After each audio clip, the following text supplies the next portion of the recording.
श्रीगणेशाय नमः। अस्य श्रीरामरक्षास्तोत्रमन्त्रस्य बुधकौशिकऋषिः श्रीसीतारामचन्द्रो देवता। अनुष्टुप्छन्दः सीताशक्तिः।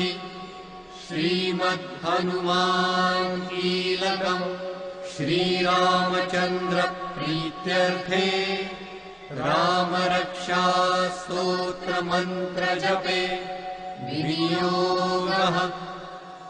अथ ध्यानम्। ध्यायेदाजानुबाहुं धृतशरधनुषं बद्धपद्मासनस्थं पीतं वासोवसानं नवकमलदलस्पर्धिनेत्रं प्रसन्नं वामाङ्कारूढसीता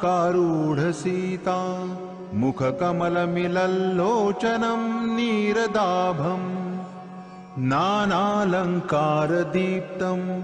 दधतमुरुजटामण्डनं रामचन्द्रम् इति ध्यानम्।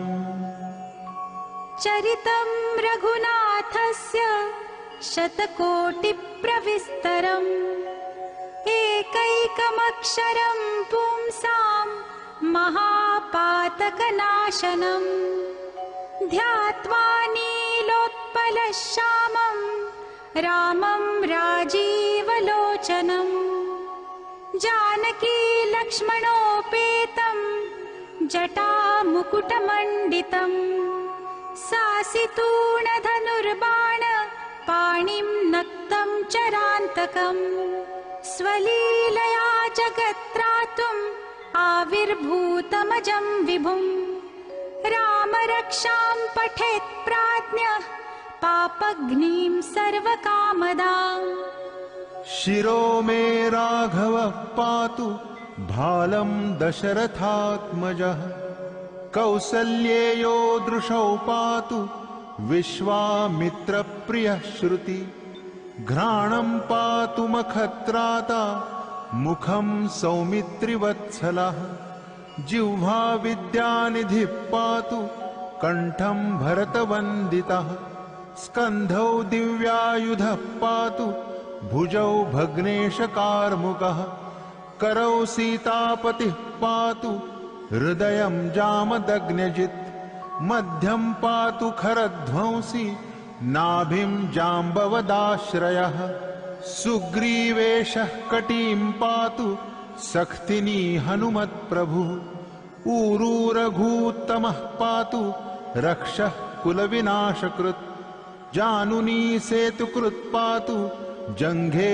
दशमुखान्तकः पादौ विभीषणः श्रीदः पातु रामोऽखिलं वपुः एतां रामबलोपेतां रक्षां यः सुकृती पठेत् सचिरायुः सुखी पुत्री विजयी विनयी भवेत् पातालभूतलव्योमचारिणश्छद्मचारिणः न द्रष्टुमपि शक्तास्ते रक्षितं रामनामभिः रामेति रामभद्रेति रामचन्द्रेति वा स्मरन् नरो न लिप्यते पापैर्भुक्तिं मुक्तिं च विन्दति जगच्चैत्रेकमन्त्रेण रामनाम्नाभिरक्षितं यः कण्ठे धारयेतस्य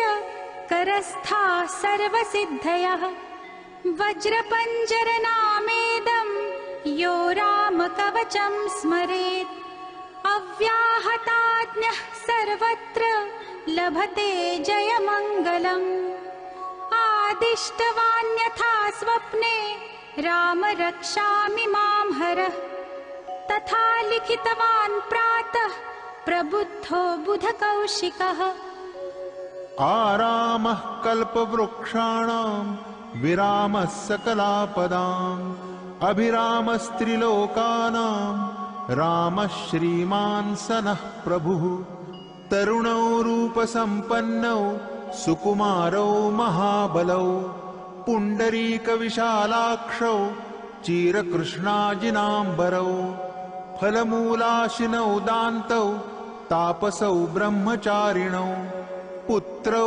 दशरथस्यैतौ भ्रातरौ रामलक्ष्मणौ शरण्यौ सर्वसत्त्वानां श्रेष्ठौ सर्वधनुष्मतां रक्षः कुलनिहन्तारौ त्रायेतान्नौ रघूत्तमौ आत्तः सज्जधनुषा विशुस्पृशा वक्षया शुगनिषङ्गसङ्गिनौ रक्षणाय मम राम लक्ष्मणावग्रतः पथि सदैव गच्छताम् सन्नद्धः कवची खड्गी चापबाणधरो युवा गच्छन्मनोरथोऽस्माकं रामः पातु स लक्ष्मणः रामो दाशरथिः शूरो लक्ष्मणानुचरो बली काकुत्स्थः पुरुषः पूर्ण कौसल्येयो रघूत्तमः वेदान्तवेद्यो यज्ञेशः पुराणपुरुषोत्तमः जानकी वल्लभः श्रीमान् प्रमेयः पराक्रमः इत्येतानि जपेन्नित्यं मद्भक्तः श्रद्धयान्वितः अश्वमेधाधिकं पुण्यं सम्प्राप्नोति न संशयः रामं दूर्वादलश्यामं पद्माक्षं पीतवाससं स्तुवन्ति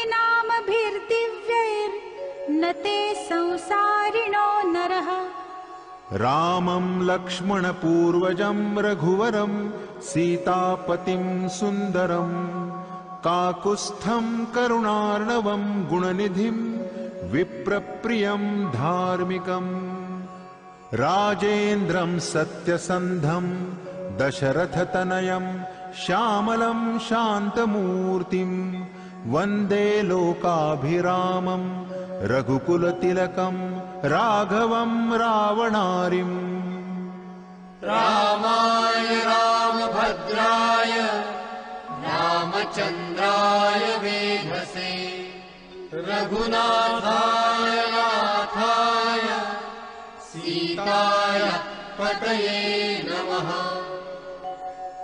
श्रीराम राम रघुनन्दन राम राम श्रीराम राम भरताग्रज राम राम श्रीराम राम रणकर्कश राम राम श्रीराम राम शरणं भव राम राम श्रीरामचन्द्र चरणौ मनसा स्मरामि श्रीरामचन्द्र चरणौ वचसा गृह्णामि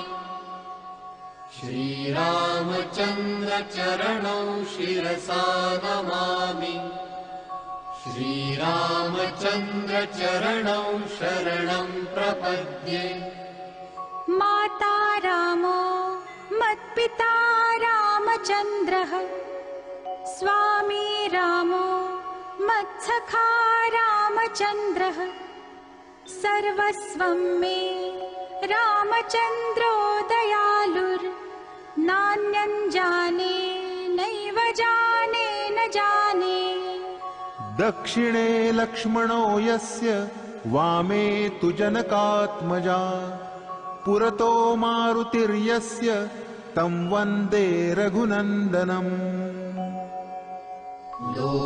लोकाभिरामं रणरङ्गधीरं राजीवनेत्रं रघुवंशनाथं कारुण्यरूपं करुणाकरन्तं श्रीरामचन्द्रं शरणं प्रपद्ये मनोजवं मारुततुल्यवेगं जितेन्द्रियं बुद्धिमतां वरिष्ठं वातात्मजं वानरयूथमुख्यं श्रीरामदूतं शरणं प्रपद्ये। कूजन्तं राम रामेति मधुरं मधुराक्षरम् आरुह्य कविता शाखां वन्दे वाल्मीकिकोकिलम्। आपदामपहर्तारं दातारं सर्वसम्पदां लोकाभिरामं श्रीरामं भूयो भूयो नमाम्यहम्। भर्जनं भवबीजानाम् अर्जनं सुखसम्पदां तर्जनं यमदूतानां राम रामेति गर्जनम्। रामो राजमणिः सदा विजयते रामं रमेशं भजे। रामेणाभिहता निशाचरचमू रामाय तस्मै नमः। रामान्नास्ति परायणं परतरं रामस्य दासोऽस्म्यहम्। रामे चित्तलयः सदा भवतु मे भो राम मामुद्धर। राम रामेति रामेति रमे रामे मनोरमे। सहस्रनाम तत्तुल्यं राम नाम वरानने। इति श्रीबुधकौशिकविरचितं श्रीरामरक्षास्तोत्रम् सम्पूर्णम्।